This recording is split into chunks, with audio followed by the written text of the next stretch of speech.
Olá, eu sou o Bernardo Afonso e estou neste momento a fazer a última gravação desta série. Foram mais de 100 entrevistas ao longo de quase 200 horas e está tudo concentrado numa pasta com 250 gigabytes. Mas isto é só o início, a matéria-prima com que tentamos moldar uma longa narrativa. Nos últimos 2 anos, ajudei a imaginar, construir e moldar tudo isto que estás a ouvir.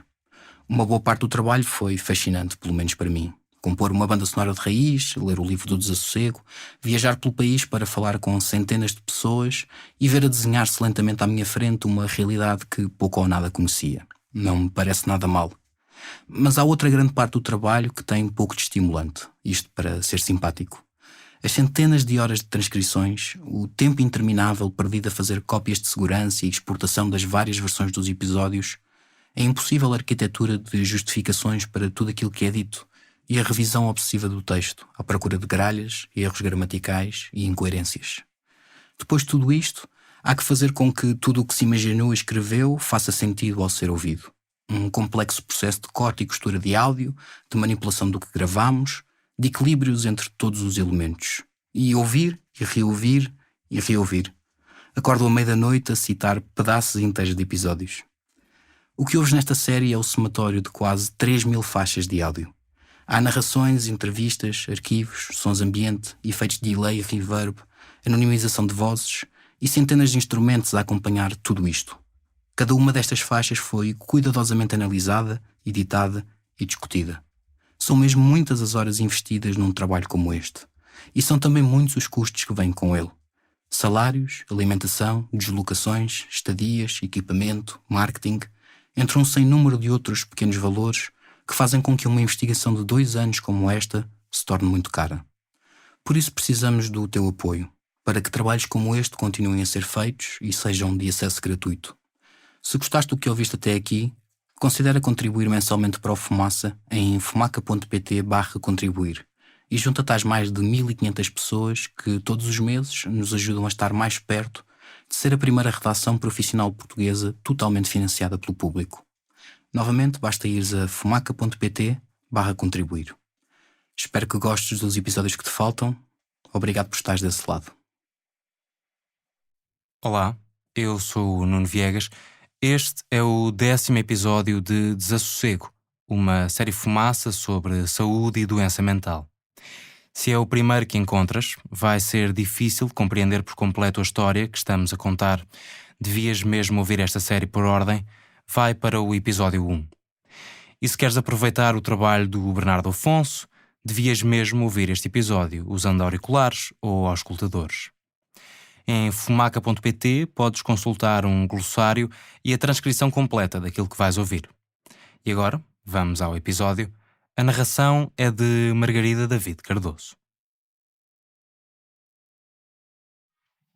Como é que foi no hospital psiquiátrico? Ou seja, quando tiveste internada? Foi horrível. Pronto. Porquê que dizes Foi isso? horrível. E o menos mau foi o segundo internamento, porque foi... O Júlio de Matos tem vários pavilhões, não é? Eu acho que aquilo é dividido por áreas, depende de onde tu vens. O que quer dizer que tu podes ficar no meio de pessoas de todos os tipos que tu possas imaginar. Tu não ficas só com bipolar. Aconteceu-me ver um paciente atacar outro na sala da televisão. É claro que depois vêm os enfermeiros e essas coisas todas, mas isto quer dizer, mas tu dormes no meio de não sei quantas pessoas e não tens lá ninguém para te proteger. Cláudia R. Sampaio, a poeta e pintora que ouviste no 5º episódio desta série, tinha esta sensação de não estar protegida. Esteve internada por 3 vezes no Hospital Júlio de Matos, atualmente chamado Centro Hospitalar Psiquiátrico de Lisboa, a primeira vez em 2013. Eu só não ficava a pensar nisso a noite toda porque com a medicação caías para o lado e nem tens tempo para pensar sobre isso, mas depois de começares a pensar, sei lá, se alguém me vai querer fazer mal enquanto eu estou a dormir, porque tudo é possível. Não há assim tanta vigilância que evite que uma coisa dessas aconteça. A única coisa que evita é mesmo o peso dos medicamentos. As pessoas ali ficam zombies, praticamente. O objetivo lá é não sentir, é pararem com o sofrimento. No meu caso era pararem com o sofrimento, e obviamente que era uma medicação que não sentia, não ficava turva, sonolenta, dormia. No fundo também era para me fazer descansar, que era uma coisa que eu não fazia. Mas tornas-te um zombie enquanto lá estás, praticamente. É só isso. Até dizerem que estás melhor e que podes sair. No livro Jerusalém, Gonçalo M. Tavares descreve assim o hospício ficcional George Rosenberg. Havia como um arredondamento da existência. Como se cada existência, exatamente como um compartimento, tivesse um caixote de lixo, um sítio específico com formas adequadas, para onde se deveriam atirar os hábitos, ações e, se possível, os pensamentos que não interessavam. Neste caso, que não interessavam a quem vigiava. Eu lembro-me no segundo internamento eu não queria sair, porque nessa altura eu sentia que não tinha absolutamente, não tinha dinheiro sequer para comer nessa altura, então eu não queria sair dali porque não sabia como é que ia viver cá fora, e achava que ia voltar ao desespero a partir do momento em que saísse dali. E nessa altura eu estava numa espécie de bolha ali dentro. E depois foi uma altura em que eu andei a fazer amizade com os outros pacientes e a perguntar a vida deles toda. Há lá pessoas incríveis, não é? Que infelizmente quando entras ali para dentro parece que o teu valor desaparece, não é?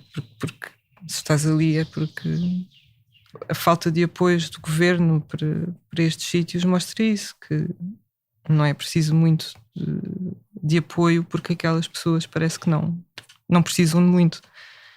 As instalações são péssimas.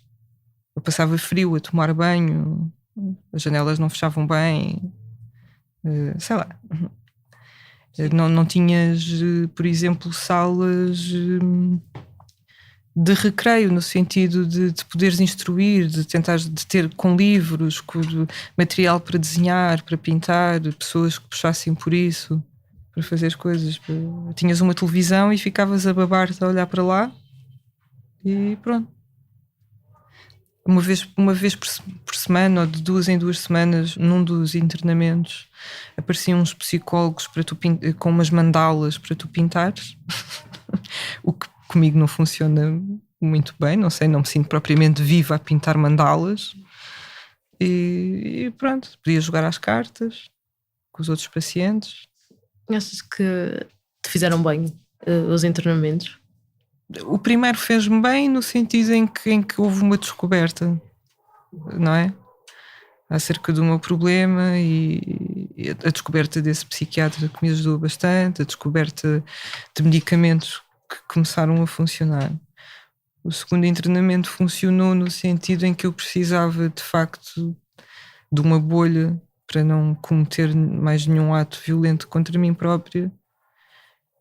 O terceiro internamento foi tão mau que eu pedi para me vir embora antes do tempo, não estava a aguentar. Foi mau porquê? Pelas condições ali dentro. Pelas condições, pelo tipo de doentes que estavam lá nessa altura e que não me davam descanso. Alguns, lembro-me, havia uma senhora nesse internamento que decidiu perseguir-me muitas horas por dia, e então, pronto, foi um bocado complicado. Ficas ali no meio, ou tens sorte ou não tens sorte.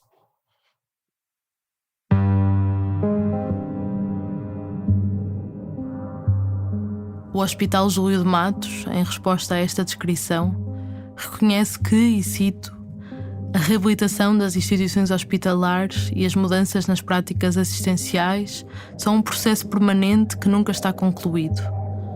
Demonstra um investimento nos edifícios de quase 2 milhões de euros entre 2019 e 2021 e garante que cada paciente tenha um plano individual de intervenção multidisciplinar.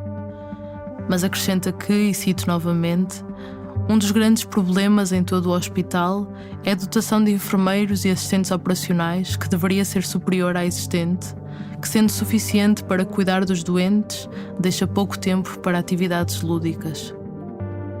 O internamento psiquiátrico está nos últimos degraus da escadaria dos cuidados de saúde mental. É a hospitalização das pessoas nas situações mais graves e emergentes que precisam de cuidados imediatos. Um momento que pode ter tanto de transformador como de traumático. Este é o episódio 10, Pregos e Martelos. Seja toda a gente bem-vinda ao Fumaça.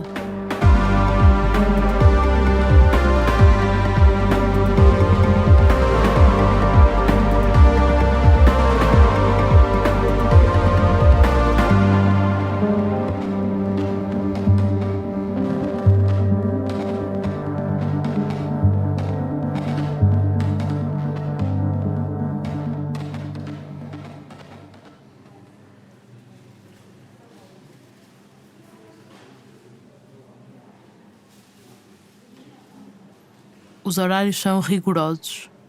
Para acordar, para comer, para fazer higiene, para ocupar o tempo e para dormir. A entrada de comida é regrada, dado que alguma medicação tem grande impacto no apetite e aumenta o risco de engasgamento. Não entram cintos, atacadores ou qualquer objeto cortante. O telemóvel e grande parte dos bens pessoais ficam à porta. Costuma haver um pequeno armário para guardar o que passa ao crivo. O tabaco pode ter luz verde. O internamento psiquiátrico é o único em contexto hospitalar de agudos onde a lei levanta a proibição de fumo. Pode ser gerido pela equipa terapêutica, embora possa também ser de iniciativa do hospital desencorajá-lo, como acontece no Hospital Fernando da Fonseca, Amadora Sintra. Cláudia R. Sampaio foi sempre ter ao internamento por vontade própria, ou naquilo que se pode considerar vontade própria quando se vive, nas palavras dela, a repetição constante do horror. Precisava de ajuda, de uma bolha de proteção de si própria de emergência. É para isso que se desenham as hospitalizações de agudos, para estabilizar doenças em estado de descompensação aguda e emergente e conter danos para a própria pessoa ou para os outros. Metade dos internamentos são associados a diagnósticos primários de depressão, esquizofrenia e doença bipolar. Intervenções curtas de 15 dias, 3 semanas. Cristina Ferreira esteve internada 10 dias no Hospital de Beja, em fevereiro de 2018. Eu nunca me lembro de ter ido tão baixo, mesmo ao fundo. O internamento acabou a mudar-lhe a vida. Primeiro foi o choque de ter de se despojar de tudo, de perceber que ficaria sozinha, sem contacto com o exterior. Lembra-se de pensar que era como a tropa. De manhã nós tínhamos que nos levantar, eu penso que era às 7 da manhã, era bastante cedo. Tínhamos que fazer a questão da higiene, a nossa higiene, arrumar as nossas coisas, o quarto, as poucas coisas que podíamos ter. E depois havia ali, íamos tomar um pequeno almoço, e havia uma altura que era um bocadinho o nosso tempo. Que era, podíamos fazer basicamente o que quiséssemos. Muitos dos doentes aproveitavam esse bocadinho para voltar a dormir e os enfermeiros nunca deixavam, porque não é suposto dormir àquela hora, é suposto dormir durante a noite e é uma rotina que eles querem estabelecer. Parte dessa rotina eram as atividades desenvolvidas pela equipa terapêutica. Cristina também fazia yoga nas horas vagas, quando as colegas de quarto se ocupavam na sala de convívio. A dada altura, o enfermeiro sugeriu que desse uma aula aos colegas. Até aí, Cristina, que trabalhava em produção televisiva há vários anos, não levava tão a sério o hobby que se viria a tornar a sua profissão. Foi muito importante para mim, porque foi quando percebi que realmente podia também dar mais aos outros através do yoga. E foi aí que eu decidi tirar o curso de professora de yoga. O internamento foi assustador em alguns momentos. Tenho que confessar que, ao ver algumas pessoas e o comportamento de alguns dos doentes, eu fiquei assustada mesmo. Mas foi um ponto de viragem. Mudou de medicação e encontrou um enorme apoio nos profissionais do serviço. Uma equipa extremamente disponível e acessível, e funcionou tudo muito bem. Se calhar é estranho, não é? Com um internamento, uma coisa tão drástica e violenta, possa realmente ser transformada em algo positivo, mas acabou por ser. Foi um ponto de inflexão mesmo, de passar a valorizar a vida. Basicamente é isso.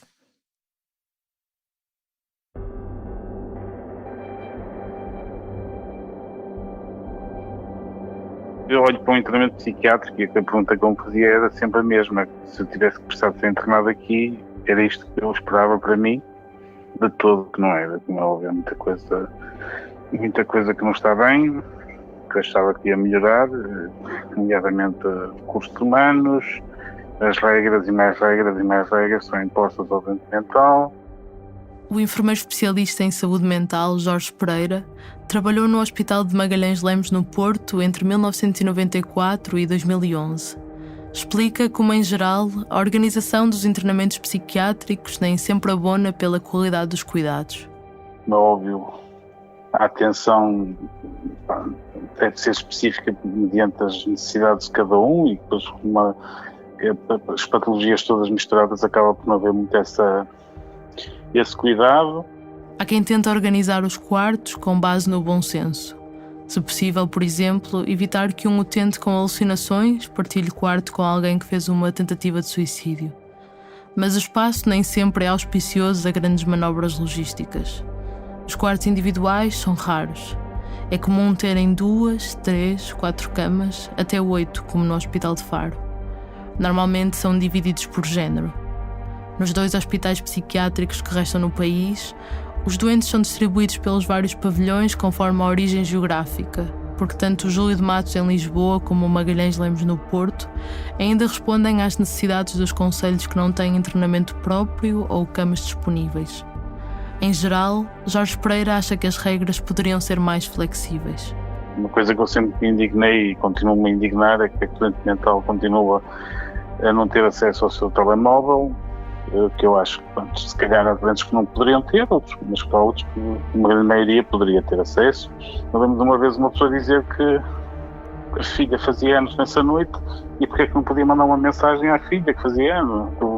Os profissionais são muito resistentes, são muito rígidos.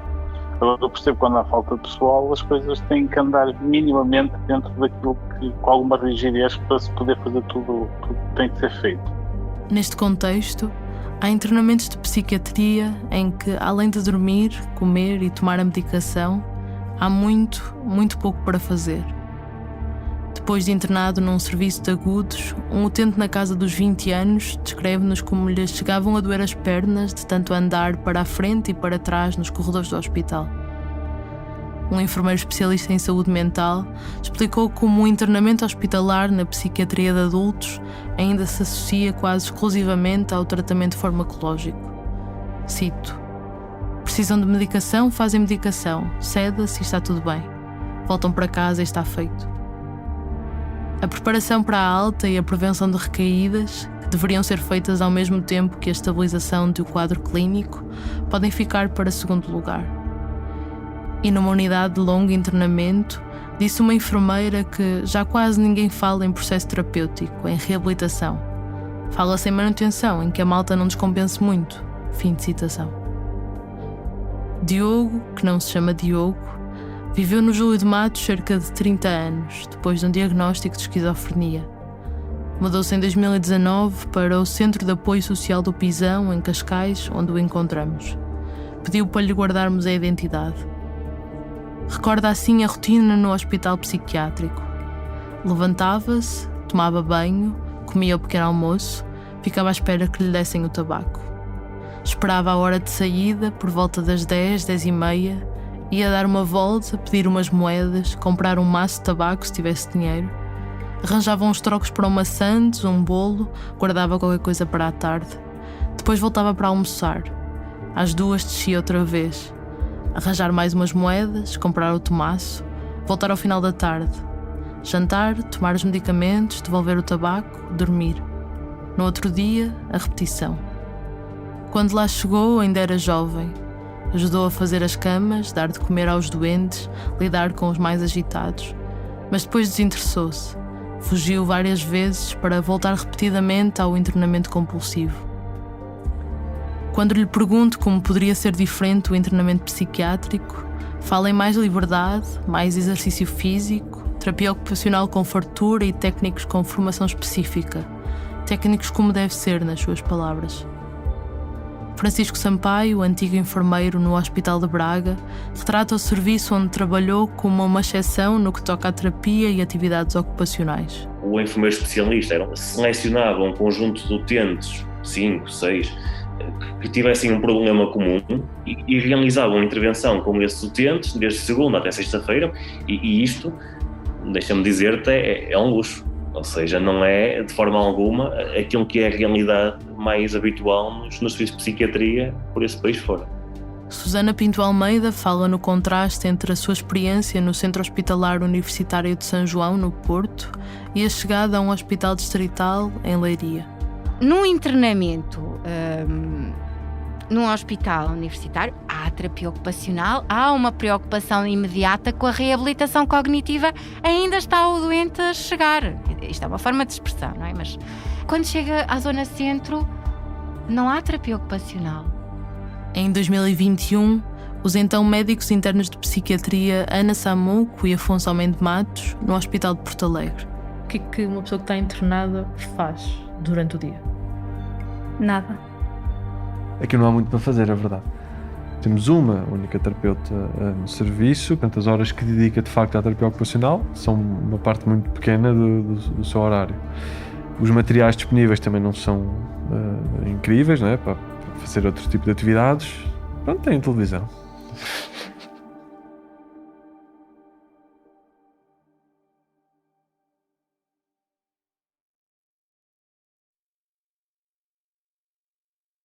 Alguns serviços de saúde mental continuam separados do resto do hospital.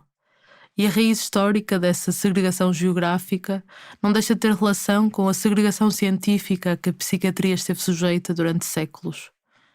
Em Portugal, os serviços nunca foram alvo de um plano de requalificação e existem sinais de deterioração importantes que afetam diretamente a prestação dos cuidados, como se afirma nas orientações técnicas da Administração Central do Sistema de Saúde, no âmbito do Plano de Recuperação e Resiliência. O PRR prevê a requalificação de 20 serviços. Porto Alegre está entre os primeiros 7 a avançar para obras.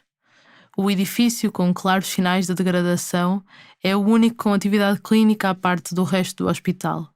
Para levar um doente de urgência à medicina interna ou à cirurgia, tem que ser aqui pela frente, em camas que não vos consigo descrever, mas há 30 anos, se calhar. Passar aqui mesmo à porta do hospital, em frente à urgência. Com a cama toda. Chegam a ser precisas 4 pessoas para conseguir levar aquela cama toda a tremer, em que de vez em quando vão caindo bocados pelo caminho, para chegar ali à urgência para. ao ar livre. Sim, se tiver. Sim. Num dia de inverno, sim. Já em Faro, o serviço de psiquiatria dista quase 2 km do resto do hospital. É um edifício antigo, muito frio no inverno, muito quente no verão, mas com um jardim próprio. O desconforto térmico comata-se com aparelhos portáteis de aquecimento e de ar-condicionado, explica a direção clínica. O edifício vai a obras com o PRR.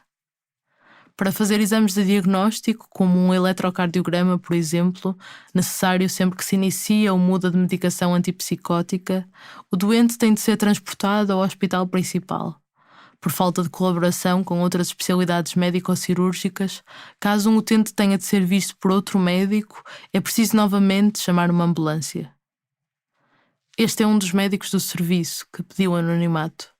Vais ouvir a partir daqui alguns profissionais de saúde que, por receio de represálias de atuais ou antigos empregadores, apenas concordaram falar com o compromisso de lhes protegermos a voz e o nome. Alteramos as vozes para esse efeito. Portanto, quando era preciso alguma observação dos gestores, menos que fazia uma ambulância ao hospital ou lente de hospital para o gestor ao hospital e era observado como um doente estéril, uma pessoa estéril. E para além disto, nós não estamos incluídos no meu código de emergência interna hospitalar. Quer dizer que isto já aconteceu comigo, inclusivamente, uma lente entrou em paragem e nós temos que chamar o INEM da nossa telemóvel, desligar que estamos no hospital e chamar o INEM para virem-nos para a equipa de paramédicos. A direção clínica do Centro Hospitalar Universitário do Algarve assegura que algo assim não é comum, que o departamento está integrado na rede de telefone hospitalar e conta com o apoio dos serviços de emergência internos.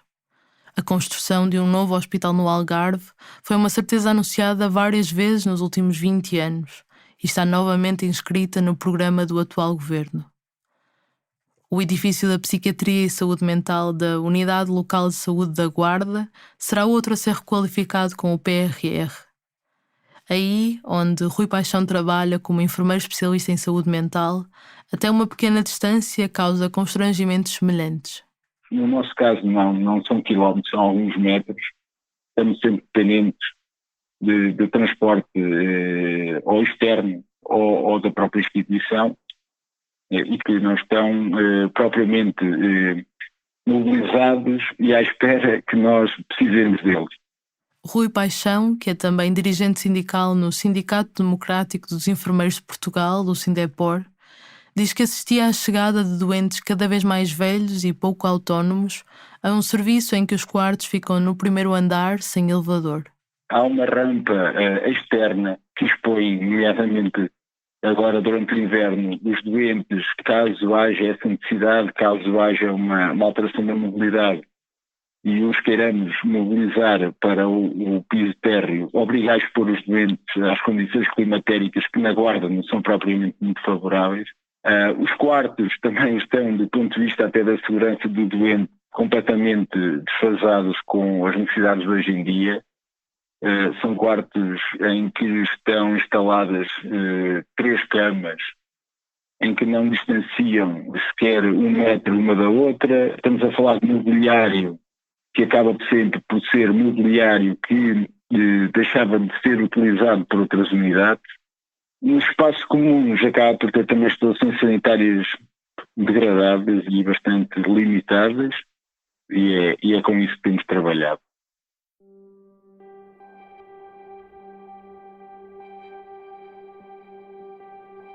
Este foi o ponto em que começamos a puxar a corda para desenrolar uma série de problemas estruturais que se cruzam e entrelaçam, que não dizem respeito apenas a um serviço ou a um profissional de saúde em particular. A começar pela falta de profissionais. Aqui novamente Francisco Sampaio, que apresentamos como antigo enfermeiro no Hospital de Braga, que é atualmente investigador, professor universitário e presidente da mesa do Colégio da Especialidade em Saúde Mental e Psiquiátrica da Ordem dos Enfermeiros. Ouves o Pedro Miguel Santos a entrevistá-lo em novembro de 2021. Nós tínhamos 4 enfermeiros de manhã, 3 à tarde e 2 à noite. Okay? Portanto, eram 38 utentes, cada enfermeiro à noite ficava responsável por 19 utentes. O que pode parecer uma coisa aberrante, mas há sítios bem piores. Vamos tendo conhecimento, não é, de situações de um enfermeiro à noite para 50 utentes, para 60. Já aconteceu. Mas em Portugal isso acontece hoje em dia? Acontece. E isso é em que serviço? Não posso dizer o sítio, mas habitualmente este tipo de situações acontecem em contexto de utentes crónicos. E muitas vezes isso acontece, esse tipo de rácios enfermeiro-utente completamente, eu diria até mesmo aberrantes para a dignidade daqueles utentes. É na pedopsiquiatria que o número de horas de cuidados de enfermagem tende a ser maior. Cai na psiquiatria de adultos. E vários profissionais de saúde coincidem nesta percepção de que a real míngua se concentra nos internamentos de longa duração, nos serviços crónicos. Pode-se dizer que um desses casos era o Centro Hospitalar Conde Ferreira, propriedade da Santa Casa da Misericórdia do Porto. Em 2019, depois de uma reportagem da TVI denunciar situações de maus tratos e negligência sobre utentes, a secção regional da Ordem dos Enfermeiros visitou 2 enfermarias do hospital.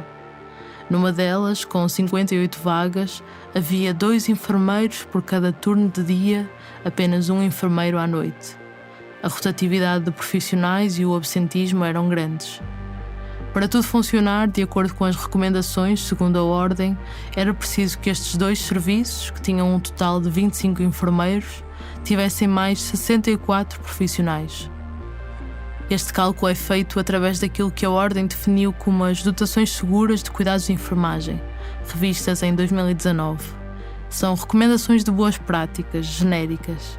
E para Francisco Sampaio, o número que resulta desta fórmula é o paraíso. Ou seja, não conheço nenhum serviço de psiquiatria que tenha aquele número excelente de enfermeiros. Mesmo nos piores casos, em que há 50, 60 utentes para um enfermeiro, não há força de lei. O problema que se coloca aqui é que um regulamento não é uma lei, nem um decreto-lei. E, portanto, um regulamento tem uma força de recomendação. Um dos poucos instrumentos de pressão é a denúncia. A Ordem dos Enfermeiros pode fazer aquilo que chama visitas de acompanhamento do exercício profissional, onde olha especificamente para as dotações seguras. Vão normalmente 2 representantes, fazem um relatório, entregam-no à instituição e, caso nada mude, podem depois enviar os resultados para as tutelas. No setor privado e social, onde se incluem as IPSS, essa denúncia pode, no entanto, nunca se refletir em nenhuma ação, porque a Ordem precisa de autorização para fazer a visita, ao contrário do que acontece nas entidades do SNS. Diz o vice-presidente da Ordem dos Enfermeiros, Luís Barreira, que tem tido problemas com isso mesmo. Alguns lares, em particular, têm recusado a visita. Nesse caso, segue para quem tem poderes de fiscalização: a Inspeção-Geral das Atividades em Saúde, a IGAS, e a Entidade Reguladora da Saúde, a ERSE. Em traços muito gerais, a IGAS foca-se mais na prestação dos cuidados de saúde, no cumprimento da lei e das exigências técnicas. Já a ERSE olha mais para a atividade económica, a proteção dos direitos dos utentes e questões de concorrência. Ambas podem fazer visitas e auditorias, quer as que estejam programadas, quer as que surjam na sequência de reclamações. Podem ainda emitir instruções e recomendações, ou em caso de violações mais graves, a IGAS pode aplicar sanções disciplinares, mas apenas ao setor público, a ERSE, coimas. Em caso de poder constituir um crime, é com o Ministério Público. O Hospital Conde Ferreira foi investigado nessa instância e o inquérito foi arquivado.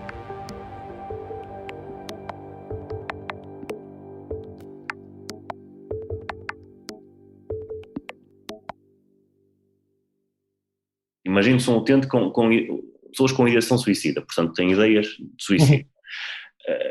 Se eu tenho um enfermeiro para 20 utentes, ou para 25, ou para 28, ou o que quer que seja, eu não consigo passar a noite toda a entrar nos quartos e a sair, não é? Portanto, esta vigilância não existe durante a noite toda.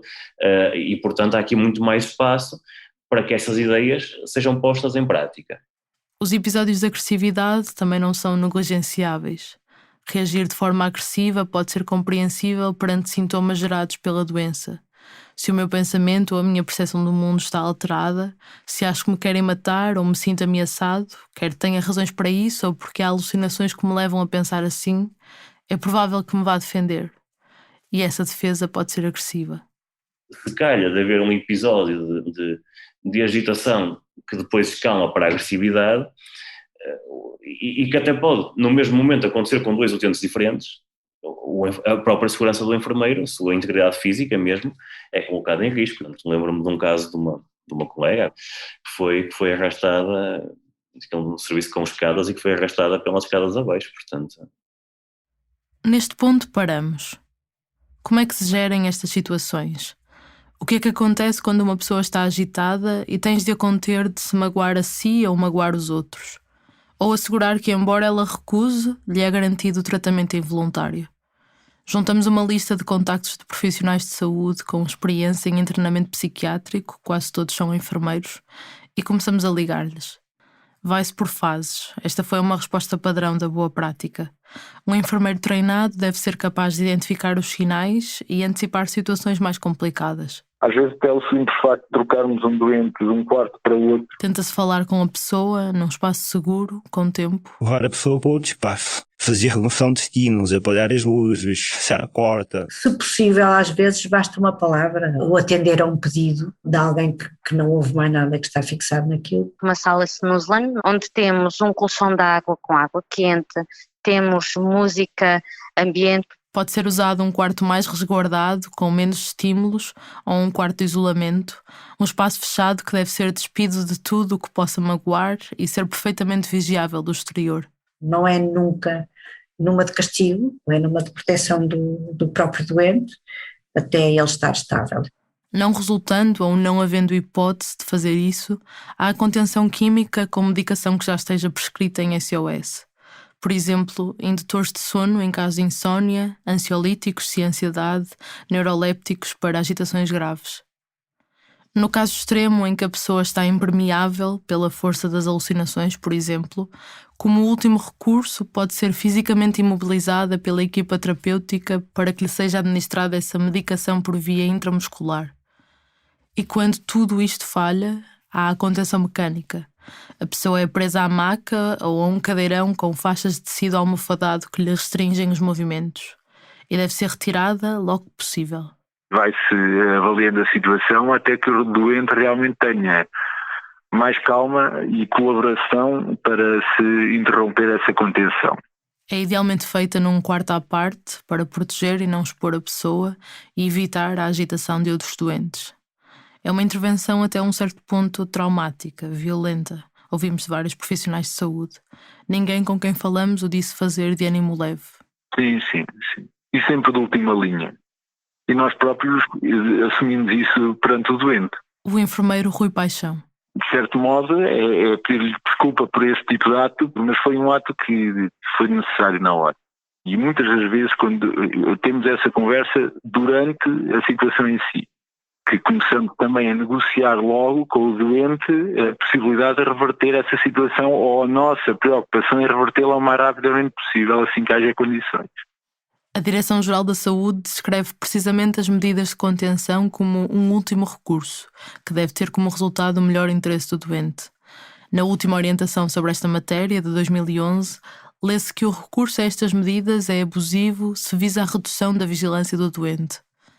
E quando se refere a quem deve desencadear as medidas de contenção necessárias, esta orientação nomeia apenas a figura do profissional de saúde, que deve sempre ter formação para prevenir e aplicar corretamente técnicas de contenção. A imobilização, em particular, é normalmente feita por enfermeiros e auxiliares da ação médica. No entanto, vários profissionais de saúde relatam a necessidade de chamar polícias e seguranças privados que estejam de serviço no hospital para ajudar em situações mais complicadas. O ideal, refletem, era que fosse feito por profissionais de saúde, mas não havendo condições naquele momento para assegurar a integridade física de todos, recorre-se a quem está disponível.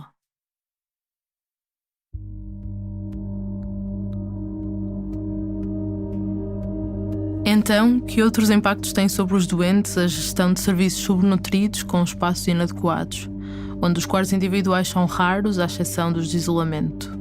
O Nuno Viegas pegou na lista de contactos e foi perguntar: como é que geres situações de urgência? O que é que fazes se 2 utentes descompensarem ao mesmo tempo? Pois, sempre que me questionei sobre isso e quando perguntava a parte da chefia e tudo mais, é um pouco tentar socorrer os 2 ao mesmo tempo, não ter que optar pelo que podemos fazer, pela maior urgência. Rita Mendes, enfermeira há 6 anos, fala da experiência que teve entre 2016 e 2021 na Casa de Saúde do Telhal, em Sintra, do Instituto São João de Deus. Um enorme complexo de unidades de internamento, clínicas e residências, com capacidade para mais de 450 utentes. Rita trabalhava numa unidade de instalações antigas, 2 pisos, sem elevador, onde se fazia o jogo nem sempre possível de tentar colocar no andar de cima os doentes mais independentes. Em termos de recursos humanos, qual era o rácio de... Vamos tocar mesmo na mousse, sim. Esse riso diz muita coisa. Os rácios eram muitíssimo inadequados.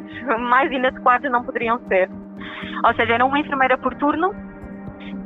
Na manhã, se tivéssemos sorte, ou o previsto, seriam 2 auxiliares. 2 auxiliares da ação médica para prestar cuidados e outro de serviços gerais para limpezas e arrumações. Como é comum, ao longo do dia, os turnos vão mingando. À noite, a altura em que vários profissionais dizem haver mais episódios de agitação, havia um enfermeiro e um auxiliar. Para 40 utentes.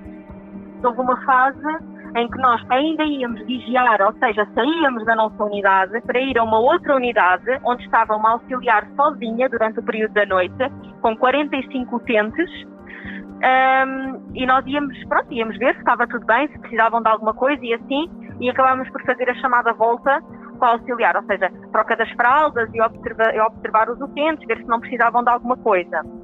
E para além disso, aqui ainda não ficamos por aqui, ainda é um bocadinho pior do que isto, ainda íamos a uma outra unidade onde os utentes são muito mais independentes e fazem, vão 7 utentes que estavam naquela unidade naquela altura e nós íamos lá também para ver se eles precisavam de alguma coisa e estava tudo bem.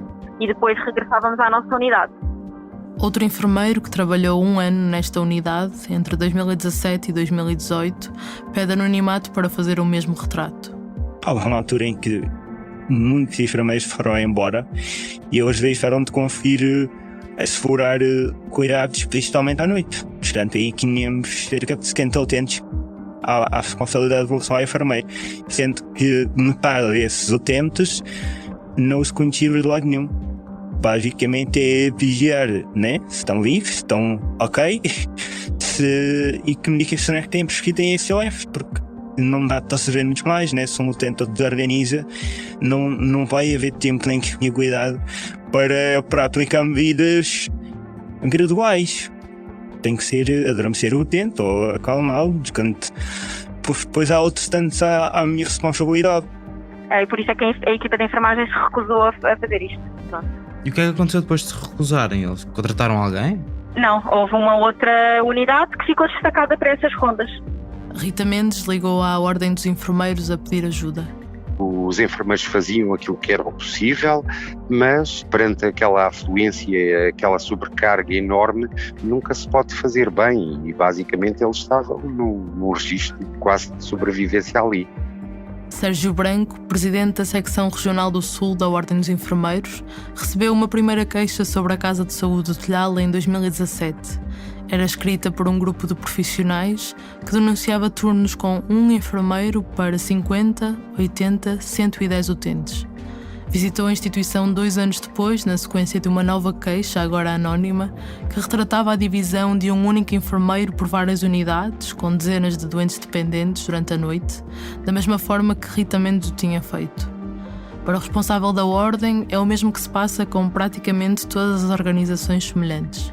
Há um desfalque assistencial enorme, sobretudo pela falta de enfermeiros, e estão desfalcadas não só em termos quantitativos e neste caso por falta de profissionais e especificamente por falta de enfermeiros, mas estão desfalcadas sobretudo também em termos qualitativos, ou seja, em termos de qualificação das pessoas que depois lá trabalham.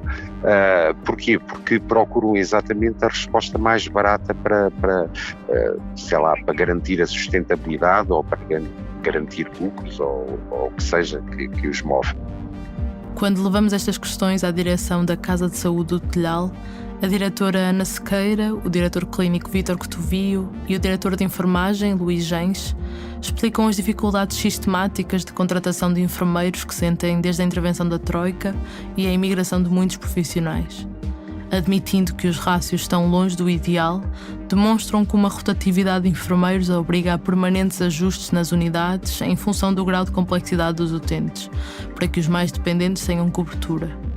Por isso, é normal pedir rondas noturnas para assistir àqueles que estão mais autónomos. Algo que só se faz, diz o diretor de enfermagem, depois de certificado que todos os utentes são estáveis. Luís Gens explica que, embora tenham feito esforços para aumentar a remuneração do trabalho e cativar mais enfermeiros, não é possível fazer mais sem um aumento do valor da diária de internamento paga pelo Estado, atualmente a ser discutido. O atual acordo de prestação de serviços foi celebrado em 1983 e a sua atualização estava já prevista no Plano Nacional de Saúde Mental de 2007.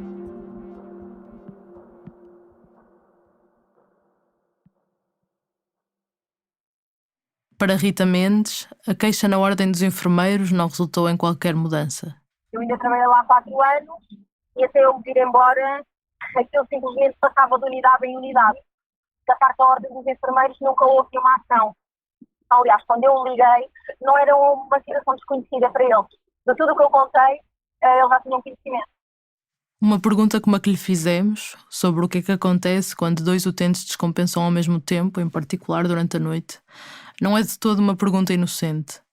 Vem da documentada relação entre a falta de recursos humanos e o receio de que não haja mãos para tudo e o recurso mais rápido e mais frequente às diversas formas de contenção de doentes. Pode ser uma escalada. Bastava um doente descompensar para que o turno todo descarrilasse e não podíamos deixar 39 utentes pendurados com um a descompensar também. Portanto, sim, recorre-se muito à contenção física e também à terapêutica para que o trabalho fique feito. E dirias que neste momento há uma prática não regulamentada, não é? Mas que acontece pelas circunstâncias atuais da profissão, de sobremedicação dos utentes e de recurso excessivo à contenção química? Sim. sim, sem dúvida. Consideras que é excessiva a forma como se cedam os utentes neste momento? Sim, considero. Não tanto com a terapêutica indutora de sono, mas sim com os tranquilizantes, com os relaxantes, sim. Que impacto é que achas que isso tem, quer nos utentes, quer na forma como podem trabalhar com os utentes depois? Os doentes perdem capacidade motora e até intelectual e por vezes é muito difícil recuperá-la com o excesso de medicação. Como é que caracterizarias a toma de benzodiazepinas entre as populações que viste internadas? Ou seja, quão prevalente é? Praticamente todos utilizam. E a questão não é ser administrada. A questão é não haver uma revisão terapêutica mais vezes, não é? Durante aquele internamento, ou seja, aquele doente é medicado com aquilo e fica a tomar aquilo até surtar outra vez, até ter uma outra crise e poder haver uma alteração terapêutica. E aí é que está a questão.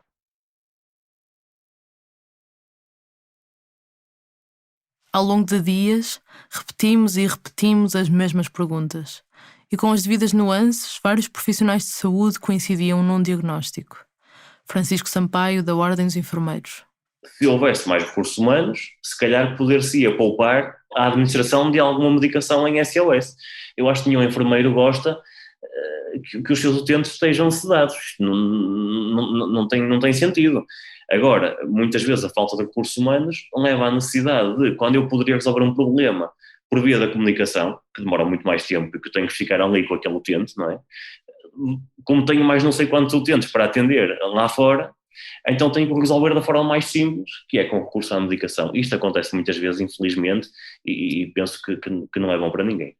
Enfermeiro Jorge Pereira, que trabalhou no Hospital de Magalhães Lemos. Se o enfermeiro está com medo, está com receio, mesmo que não tenha medicação SOS, a pressão que ele depois tem sobre o médico que está a acompanhar o doente é enorme, porque ele vai sentir necessidade de pôr medicação àquele doente, porque realmente todo o sistema fica... Não é? Há situações em que fica tudo estabilizado, não é? E eles que estejam sossegadinhos, por favor. Portanto, tem que estar sossegadinhos, porque senão as coisas correm mal. E eu não sei se é isto que é a realidade, mas teoricamente é assim que a gente inconscientemente acaba por sobreviver, não é? Queremos que as coisas corram bem, eu estou sozinho e há que usar a forma que nós temos, que muitas vezes é a fórmula química, não é? Laís Ferreira, terapeuta ocupacional numa unidade de cuidados continuados. Sendo os profissionais escassos nesses períodos, o que acaba por acontecer é que a contenção química é mais utilizada para garantir também o descanso dos outros utentes e o bom funcionamento e que não haja agitação de outros utentes que prejudique. É uma forma de garantir que a noite corre bem. É, exato, infelizmente. E sim, é verdade que quando há necessidade de recorrer à contenção química, os resultados não se verificam. Não, por muito que nós queiramos trabalhar com o utente, muitas vezes na manhã é que a contenção química acaba por estar a fazer mais efeito e ele acaba por não participar devidamente no processo de reabilitação. Enfermeiro sob anonimato, que trabalhou na Casa de Saúde do Telhal entre 2017 e 2018, que nos faz um retrato repetido por outros profissionais. Eu acho que isso não levou a estados de ansiedade brutais como fizeram sair do QL e ir à enfermagem, basicamente. Mas eu acredito que muitas vezes por enfermeiros para intentar ou porque querem mau caráter, que percebam naquilo que deve ser uma contenção e implementem como quase um castigo, uma permissão. E de facto é muito fácil a nossa frustração ser descarregada fora. Ser descarregada nas pessoas com quem trabalhamos. Isto não é bonito. E eu não o fiz, não sinto que eu tenha feito, mas é fácil ver essa porta aberta. O enfermeiro Jorge Correia trabalhou nos hospitais de Arnes, Lourvão e agora Sobralcide, em Coimbra. Eu não vou administrar a medicação ao utente para ele estar mais calmo. Não. O que vai acontecer é que eu não tendo aquele acompanhante, não podendo sinalizar, não podendo estar mais próximo porque estou com outros, a situação dele, clínica, vai se degradar. E chega ao ponto em que não há outra maneira de fazer. É mais neste sentido que acontece. Mas muitas delas, às vezes, poderia ser menos se houvessem mais recursos humanos. Isso não tenho absolutamente a mínima dúvida, está a perceber? Rui Paixão, enfermeiro da Unidade Local de Saúde da Guarda. Se eu estiver focado em 2 ou 3 doentes, mais facilmente consigo identificar sinais de alerta e definir uma estratégia para não deixar aumentar a tensão e as coisas depois desenrolarem-se de uma forma mais negativa, do que se estiver com atenção a sinais produzidos por 12 doentes, como às vezes acontece. A boia de salvação, diz Rui Paixão, tem sido o aumento das competências, da formação e especialização de enfermeiros e auxiliares do serviço nos últimos anos. E também a disponibilidade para a autoavaliação, para discutir intervenções e analisar o que correu mal em equipa. Para Nuno Correia, enfermeiro especialista em saúde mental, também foi a formação a fazer a verdadeira diferença num dos serviços de psiquiatria mais novos do país, no Hospital de Beja. Abriu em 2015 e abriu com uma equipa jovem, não tínhamos experiência em psiquiatria e nós já fizemos essa análise e do início é notório a diminuição de medicação em SOS e necessidade de contenção mecânica, comparando, por exemplo, o primeiro ano aos restantes anos de funcionamento do serviço. Neste momento, nós utilizamos muito menos medicação e muito menos contenção física do que aquilo que utilizávamos inicialmente, quer pela insegurança que tínhamos, quer pelo medo, quer pelo desconhecimento de outro tipo de estratégias para poder comunicar com os doentes e baixar a agressividade ou a ansiedade deles. Pedimos, mas a equipa já não tinha os dados desta análise.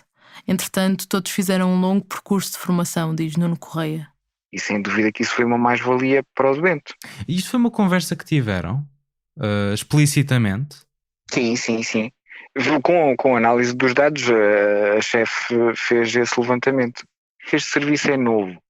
E então trabalhamos mais em função daquilo que são as guidelines atuais e não há vícios na forma de trabalhar. Todas as pessoas com quem falamos explicam que só dão medicação SOS ou aplicam outra forma de contenção como o último recurso, a última linha. O que é variável é onde é que essa linha está e quão rápido se chega a ela devido às condições dos serviços. Nuno Correia não viu hábitos dessa sobremedicação intencional de doentes, mas sabe o que acontece. Mas sim, eu sei de alguns casos em que isso acontece, ou então no início da noite acabam logo por fazer a medicação toda aos doentes, tudo o que tem SOS, mesmo que o doente ainda não precise, e se calhar não iria precisar, mas sim. E porquê que achas que fazem isso? Tem a ver com essa questão dos hábitos, com o receio também de que o doente descompense, porque todas estas estratégias que nós fomos desenvolvendo e todo este caminho que nós fomos fazendo, nesses serviços mais velhos, mais antigos, as pessoas estão um bocadinho estagnadas e estão muito presas ainda a esse modo de funcionamento. O que interessa é que o doente esteja a dormir e não chateia. Às vezes, numa queixa de ansiedade, bastava 5 ou 10 minutos a falar com o doente e perceber o que é que realmente o está a preocupar, ao invés de lhe estar a dar uma medicação qualquer para reduzir a ansiedade. E pronto, nem sempre isto é feito. Marta Crespo e Joana Leal são as únicas entre este pessoal de enfermagem que trabalham fora da psiquiatria, embora em contacto com ela. Marta Crespo trabalhou numa unidade para pessoas com demência, depois nos internamentos de medicina interna e nos cuidados paliativos do Centro Hospitalar de Leiria. Imagina, uma agitação e nós estamos a tentar aguentar, não dar, isto já aconteceu comigo. Vamos gerir uma queda. E tu pensas, porra, isto é uma balança. Tu preferes uma queda em que te parta uma perna ou preferes realmente dar alguma coisa que acalme até se conseguir chegar a um comportamento estável, né? Acho que é um bocadinho por esta balança que eu sigo a minha prática, percebes? Agora, se me disseres se eu à minha volta já reparei quando se calhar os turnos estão piores, quando há mais stress, a gente tenta agarrar o turno e dar, se calhar, por prevenção. Sim, já aconteceu. Joana Leal é enfermeira no internamento de medicina interna do Hospital de Leiria, por onde passam várias pessoas idosas com demência ou estados de confusão mental. Se tivessem mais recursos humanos, mais pessoas presentes ali, teriam de recorrer menos vezes à contenção química e à contenção mecânica? Provavelmente sim. porque às vezes não há tempo para estar com essas coisas, entre aspas. Se calhar é rápido demais, é a nossa primeira opção antes de qualquer outra, mas também lá está, vai de encontro a esse problema de não haver recursos humanos para fazer de outra forma. Durante a minha prática eu nunca vi isto a ser de outra maneira, então para mim isto já é uma situação normal, apesar de não ser o ideal, é a situação normal. A prescrição de qualquer tratamento farmacológico tem que ser feita por um médico, dispensada pela farmácia hospitalar e é depois gerida e administrada de forma autónoma por enfermeiros, à responsabilidade da chefia de enfermagem. No SNS, as benzodiazepinas têm um controle acrescido como parte dos esforços para reduzir o seu consumo. Nas últimas décadas, a digitalização dos processos clínicos tornou possível um maior controle e escrutínio dos registros de prescrição e de administração de todo o tipo de fármacos. Há hospitais com mecanismos mais avançados do que outros, em que os medicamentos saem da farmácia já embalados para cada doente, na dose certa, e o registro da administração é feito eletronicamente. Por isso, vários enfermeiros em contexto hospitalar descrevem esta contenção química excessiva e o seu subregistro como uma má prática deixada no passado. Eu lembro-me que no início do meu trabalho havia elementos que davam medicação que não estava prescrita em SOS, pronto. Eu acho que atualmente nós temos mais o cuidado em nos proteger de possíveis problemas, possíveis queixas. Eu acho que essa mudança tem a ver com atualmente haver muitas queixas de familiares, não é? De antes os familiares achavam os médicos e os enfermeiros os supra-sumos e tratavam-nos super bem, tanto que davam-nos prendas, não sei se já ouvistes falar. A minha mãe é enfermeira. E agora não, agora desconfiam de nós de tudo e mais alguma coisa, somos sempre incompetentes e há montes de queixas relativamente ao nosso trabalho. E nessas queixas vão rever tudo, os registros todos, as coisas todas, e claro que ninguém de nós quer estar em xeque. Ou seja, se vamos dar uma medicação é porque ela está prescrita. Eu acho que tem mais a ver com isso. Essa mudança tem a ver com a mudança da sociedade em geral, a opinião em relação a nós e a facilidade que há em fazer queixas e em consultar todos os registros informáticos de tudo.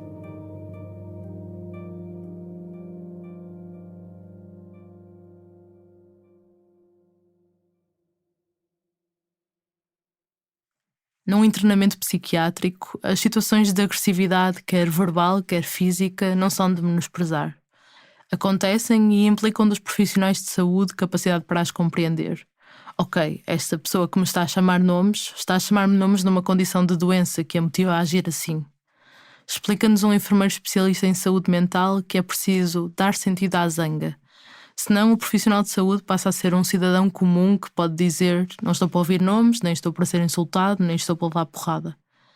E isto aprende-se a gerir com formação, com experiência própria e com tempo para aprender com a experiência dos outros. É também por isso que a lei reconhece aos enfermeiros do internamento de psiquiatria uma compensação pelo exercício de funções em condições particularmente penosas.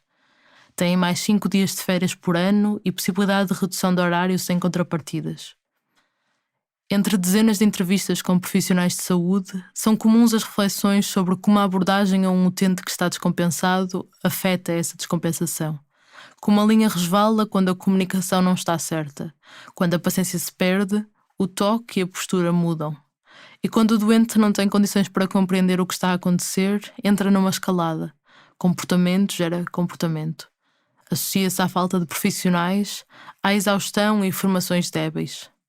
Dentro destas descrições, que dependem sempre do lado por onde se puxa a questão, há enfermeiros que observam a linha que justifica intervenções mais duras a ser colocada bastante cedo. Este profissional de saúde que vais ouvir de seguida concordou inicialmente em falar sem qualquer constrangimento. Trabalha no Hospital de Santo Espírito, na Ilha Terceira, nos Açores, administrado pelos Serviços de Saúde Regionais e Independentes do SNS. No entanto, depois de contactarmos a instituição em que trabalha para contraditório, este trabalhador sentiu-se intimidado pela reação do hospital. Foi convocada uma reunião para esclarecer quem teria falado à imprensa. Esta pessoa acabou a pedir-nos para não a identificar, com medo de sofrer represálias. Atendendo às circunstâncias, reescrevemos a sua história sob anonimato. Ao longo da entrevista com o Nuno Viegas, navega entre histórias de inspiração e desilusão com a psiquiatria. Fascina-se por modelos de serviços que funcionam de forma diametralmente diferente do seu, com espaços que, em si mesmos, são terapêuticos, que ajudam a conter a agitação e evitar intervenções mecânicas e químicas sobre os doentes. É o espaço em si que está preparado para que a pessoa possa lá estar sem qualquer tipo de contenção química. Como é que poderia ser possível um doente agitar-me entrar e até ela aceitar efetivamente a medicação, é que ele poderia estar ali no seu estado puro e ele tinha um espaço físico que lhe permitiria regular aquilo sem necessidade de intervenção mecânica ou necessidade de intervenção química. Isto para mim é perfeitamente inconcebível que isso, primeiro, no espaço não é um espaço preparado para isso. Segundo, porque a nossa mentalidade não está preparada para isso. É natural que a agitação de um doente perturbe o profissional também. E por isso é que se pressupõe de quem trabalha em psiquiatria uma grande capacidade de relação com os outros, um enorme controle das emoções e, acima de tudo, muito autoconhecimento e consciência de si mesmo. Mas nós, como profissional, temos que regular o nosso comportamento para que seja o utente a vir sincronicamente ao nosso tipo de comportamento e não o contrário. E não sermos nós a sermos levados por aquela agitação. Recorda uma intervenção em particular que o traumatizou, por ter sido incapaz de agir nesse sentido. Nesse dia, vinha da urgência um utente com um mandado de condução acompanhado pela polícia. O internamento é avisado de que estaria agitado, mas não o vê tão agitado quanto isso. É claro, como qualquer outro ser humano que se vê encurralado, rodeado de 4 ou 5 polícias, rodeado de médico, rodeado de 2 enfermeiros e rodeado de um auxiliar que está em minoria, num quarto encurralado. Portanto, é normal que ele esteja na defensiva, não é? Mas a agitação maior era no próprio técnico, que neste caso da médica, ele fazia que o paciente que estava relativamente calmo, estava a tentar compreender porque é que estava em plena via pública e que tinha sido chamado para comparecer no serviço de psiquiatria sem entender o motivo.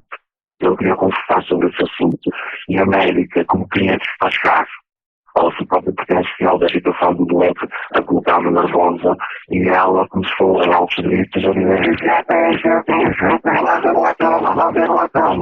portanto, foi uma situação em que eu acho que não cumpri o meu código deontológico, porque eu tenho que cumprir as indicações na minha verdade e na minha consciência. O que me apeteceu naquele momento foi dizer a cada um daqueles indivíduos que façam favor de sair desta unidade, eles estão mais estabilizados com o próprio doente, saiam todos.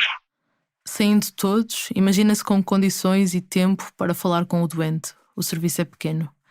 Poderia explicar-lhe o que aconteceu, o que era aquilo do mandado de condução, que poderia consentir com o tratamento ou então seria provavelmente internado involuntariamente. E não haveria necessidade de acontecer aquilo que efetivamente aconteceu, que foi uma contenção química forçada, foi uma contenção físico-mecânica forçada, com doenças cerebrais. Mas diz que não fez nada, ficou a ver. E aí é que acha que está a sua culpa. O Hospital de Santo Espírito diz que não teve conhecimento deste incidente, nem tampouco foi reportada nenhuma situação desta natureza, formal ou informalmente. Isto dificulta depois o processo terapêutico? Não vai acontecer. Ele vai ser sedado, ele vai ser medicado durante aquelas 2, 3 semanas. Ele vai ter alguma indução química sobre o seu comportamento. Agora dizer que isto é terapêutico, duvido, porque ele doente sai da porta por fora e deixa de tomar a medicação. Ele não entende as vantagens, ele não entende as vantagens. Retrata uma relação às vezes tensa entre médicos e enfermeiros que dificulta comunicações francas. Depois, no primeiro dia, uma sobrevalorização do regime medicamentoso que faz com que os médicos não reconheçam ou não tenham tempo de observação para perceberem que há outras técnicas ou outras maneiras de atuar que podem ser igualmente eficazes. É um retrato comum de enfermeiros que não conseguem transmitir as nuances daquilo que conhecem e observam nos doentes e poderia influenciar o seu tratamento. As suas intervenções são autónomas e independentes por regulamento da profissão, mas o seu poder de decisão na prática é muitas vezes dependente dos médicos que passam de visita. Uma enfermeira reformada contava-nos como recente na saúde física os dias de trabalho sucessivos sem ir à casa de banho ou beber água, como comia à mesa com os doentes, pois todos os momentos eram de pedagogia, como o burnout é uma consequência frequente deste ter de estar a 100% e ser quem dá a cara no internamento. Ouvimos várias vezes traços desta tensão de um lado e do outro. De médicos, o ressentimento da pressão para medicar mais ou aumentar a dose mais depressa porque o doente está agitadíssimo. Ouvimos de alguns a inquietação quando o doente lhes parece demasiado prostrado, excessivamente medicado em relação àquilo que estaria prescrito. Há relações de confiança que se perdem, responsabilidades que se cobram e conversas frontais que ficam por fazer. Esta é a tirada deste profissional sobre a realidade que conhece. É verdade. É verdade, ninguém diz, mas é verdade. O que é que acaba por acontecer? Os enfermeiros depois são aspectos. São aspectos porque isto tem a ver com a mentalidade e como as pessoas funcionam em grupo. Portanto, os enfermeiros depois fazem prescrições ou suprimem tomas que são prescritas, dão tomas que não são prescritas. E fazemos todo este jogo de cintura. É assim, de uma forma geral, o esquema é cumprido. Agora, que existe uma gestão por parte dos enfermeiros que muitas vezes não é de conhecimento médico que existe. Relaciona-o também com a falta de formação para o contexto específico da psiquiatria, com consequência na gestão das situações mais complicadas e das noites agitadas. E as chefes medicamentórias, portanto, prescrevem para tornar este tudo em calmo. É preciso tornar tudo em calmo, porque nota-se. Eu acho que a gente não soltou a qualificação tudo, então chega a casa com o que é fazer, tem que ir ao mar, tem que fazer qualquer coisa para me regenerar, porque é que o doente, o som da cabeça toda, a ver o raico, fala, e eu tenho que ser ouvidor, tem que ser ouvidor daquilo, porque ele está agitado psiquicamente, eu tenho que ter a santa paciência de o ouvir. Há pessoas que não têm a santa paciência para os ouvir. Há pouco disse-me, quando estava a falar do caso da médica que gritava, injeta, disse-me, senti que nessa altura não cumpria o meu código deontológico. Alguma vez fez queixa?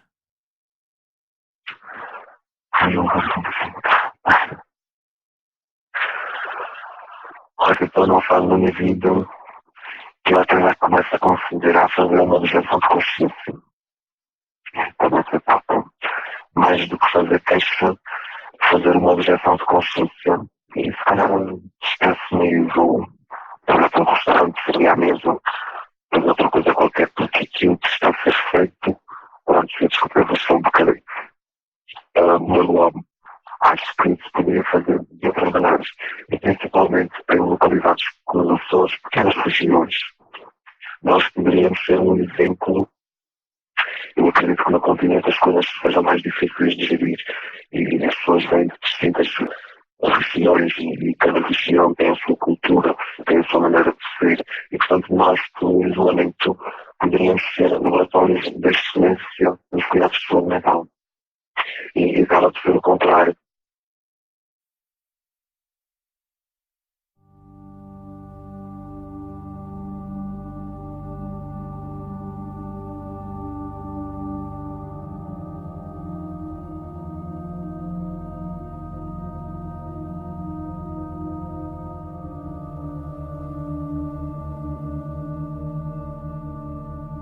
Tenho agora que ser sincera.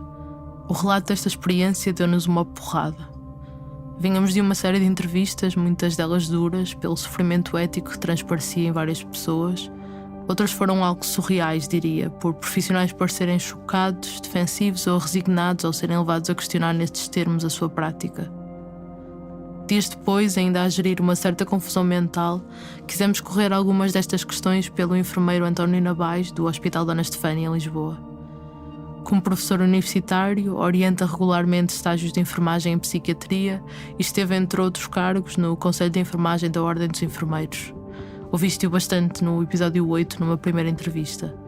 Mas houve uma ideia nesta nova entrevista, que começou por ser uma chamada, que fez com que ligássemos vários pontos nesta história. Claro que o risco de poder abusar ou usar mal a contenção química aumenta quanto maior se diminui as horas de cuidados, quer de enfermagem, quer de pessoal técnico auxiliar de saúde, não é? Que também existe pouco e com pouca formação e, portanto, correr a outras estratégias que estão integradas numa cultura ainda muito asilar, que existe em muitos contextos, não é? Que essas culturas asilares e institucionais são sempre muito despersonalizadas, muito desumanizadas, não é?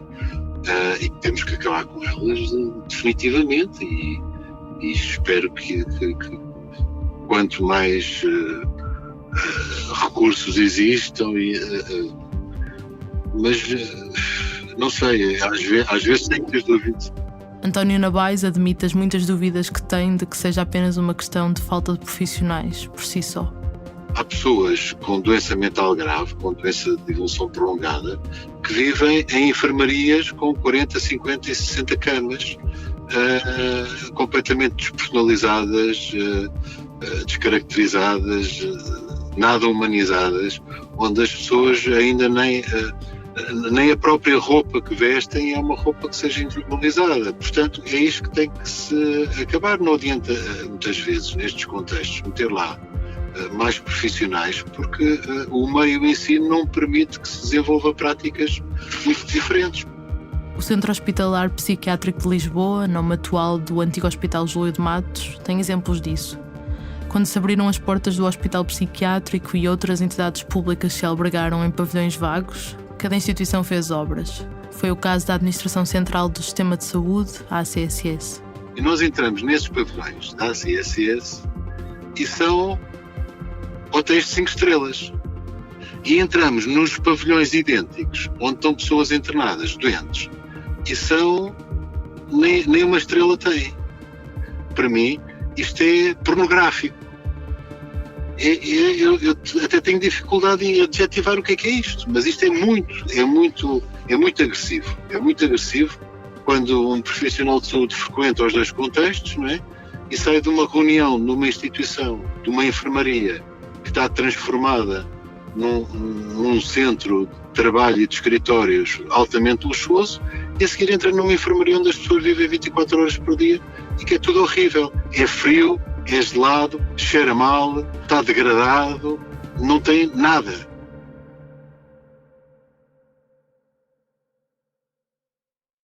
Em 2022, cerca de 120 pessoas viviam nas 4 unidades residenciais para doentes de evolução prolongada que o hospital mantém por ausência de respostas comunitárias adequadas. Nos últimos anos, a direção fechou 2 pavilhões para doentes crónicos por falta de obras. Esta enfermeira trabalhou no primeiro a fechar, em 2013, o pavilhão 30. E quando eu entrava lá só preciso chorar quase, porque aquilo era terrível. Era terrível. Parecia um filme de terror. Aliás, eu não sei como é que era possível existir um serviço daqueles nessa altura, em 2011, 2012. O segundo pavilhão fechou em 2019. O Conselho Diretivo do Júlio de Matos diz ter pedido 2 anos antes autorização e financiamento à tutela para fazer obras. Descreve um edifício degradado, com pouca luz natural e com 57 camas dispostas em 2 andares, onde não se usava a lotação completa por escassez de profissionais que pudessem apoiar 2 andares em simultâneo. Em 2019, sem sinais de obras, estes doentes foram transferidos para a atual Residência Psiquiátrica 1. Lá, uma estudante de enfermagem compara a sua experiência em 2021 ao trabalho numa prisão. Dar medicação, gerir o tabaco, fechar todas as portas que se abre. Chamava-lhe a ala dos esquecidos, onde via as pessoas com comportamentos mais difíceis passarem o dia fechadas num dos corredores, companheiras do chão e algumas cadeiras. Descrevia como tudo encaixava numa rotina com pouca liberdade para desvios ou qualquer ideia de reabilitação. Estás ali fechado? Quem é que está a salvaguardar as tuas vontades? Estás despida, literalmente, em todos os sentidos. Estás à mercê de quem te tiver. O hospital diz que neste pavilhão têm sido feitas obras, mas refere o que citamos no início deste episódio, que embora haja o pressuposto de que todo o cidadão tem direito à reabilitação psicossocial, o hospital tem problemas por falta de enfermeiros e assistentes operacionais. De novo, António Nabais. A doença mental coloca as pessoas numa condição, muitas vezes, em que ficam subjugadas a determinadas poderes e práticas que completamente desumanizadas. E é isso que acontece. Estas pessoas, na realidade, não têm grande valor. Essas pessoas, quer dizer, as famílias são pessoas que estão institucionalizadas há anos, que não têm uma família que reivindique também direitos e cuidados e, portanto, acabam por estar muito esquecidas. E sempre assim viveram. E, portanto, muitas vezes nem há profissionais com quem nós falamos sobre isso que às vezes até acham estranho o nosso... pronto, que sempre assim foi.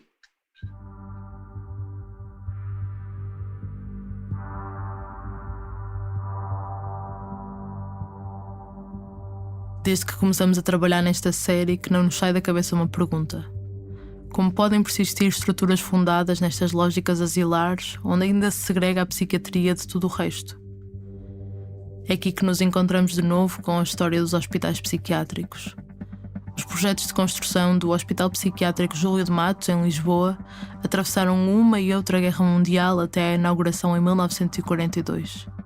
No Porto, o Magalhães Lemos foi projetado nos anos 50. As suas funções mudaram muito desde então, mas nunca se fizeram extinguir. Quase tudo nestes hospitais psiquiátricos deveria ter sido progressivamente transferido para hospitais gerais até 2016, dizia o Plano Nacional de Saúde Mental. Mas há uma relação de dependência que tarda em quebrar-se. Durante meses quisemos focar-nos numa dessas instituições. Falamos com atuais e antigos trabalhadores, alguns doentes e famílias. Ouvimos repetidas vezes os mesmos relatos sobre precárias condições de internamento e de trabalho. Encontramos serviços de portas abertas ao lado de outros perfeitamente opacos. De quase todas as pessoas veio um pedido de anonimato por receio de represálias. No próximo episódio, vamos ao Magalhães Lemos. Nós chegámos a ter 53 doentes num espaço vocacionado para 16. Programados estruturalmente para 16, chegámos a ter 53 doentes. Houve uma altura crítica do fim do verão de 2018 em que realmente as coisas estavam totalmente descontroladas. Eu tenho alguma dificuldade em entender. Acho que as pessoas não sabem muito bem o que é uma catástrofe. O Magalhães Lemos dá o que pode, que é ir enchendo o balão na medida em que aumenta a procura e diminui a válvula de escape. Diz-me assim, mas o balão estava mesmo. Se calhar esteve várias vezes. O que é que os doentes fazem? Nada, os doentes estão nos cadeiros ou a fumar na sala de fumo ou a andar no mato outros tipos de zombies. Sobrecarregadíssimos de benzodiazepinas. Sentes que isto é algo que se discute? Ou seja, entre médicos, entre profissionais de saúde? Não só no médico, possivelmente é capaz de ser dos piores assuntos que se pode colocar na mesa numa reunião de serviço. A pandemia, achei que aquilo era uma nesga de oportunidade para mim. Uma nesga de oportunidade de pôr as regras. E a questão é não pode voltar atrás. É que é muito fácil isto de voltar atrás. Muito fácil. Agora a luta é essa.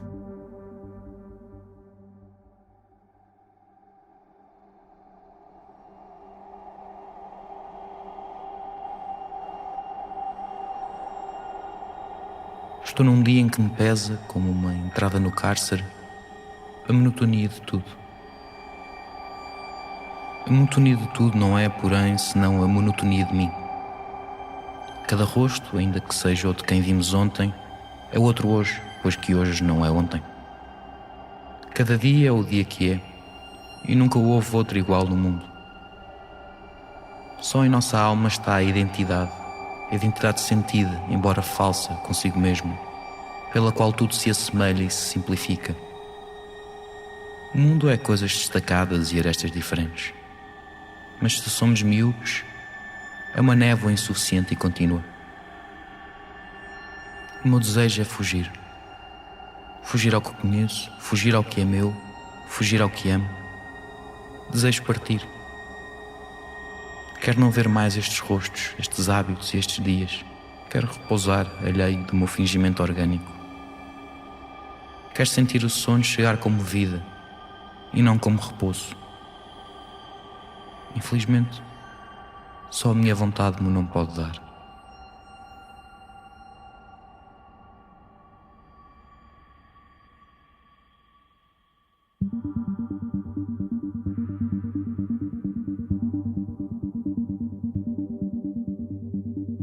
Acabaste de ouvir Pregos e Martelos, o 10º episódio da série Desassossego. Se quiseres ouvir já o próximo episódio e todos os seguintes, basta fazeres uma contribuição mensal para o Fumaça. Quem nos apoia já tem acesso à série completa de 13 episódios. Vai a fumaca.pt/contribuir e ajuda-nos a ter a primeira redação profissional portuguesa totalmente financiada pelo público.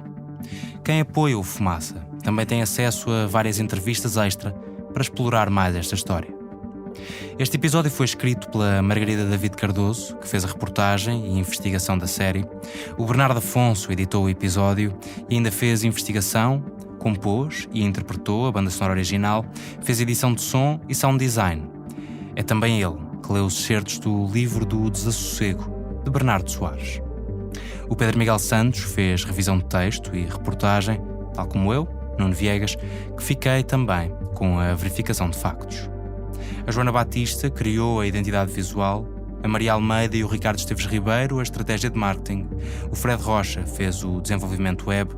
Todas estas pessoas participaram na construção coletiva da série. Podes encontrar em fumaca.pt a transcrição de todos os episódios, fontes, documentos e imagens relacionadas. Fazem ainda parte da equipa Fumaça Danilo Tomás e Luís Marquês. A produção desta série foi parcialmente financiada por bolsas de apoio ao jornalismo de investigação da Ares da Planície, Associação para a Promoção da Saúde Mental, do Sindicato de Jornalistas, em parceria com a Roche, e da Fundação Rosa Luxemburgo. Podes ver os contratos em fumaca.pt/transparência. Até já!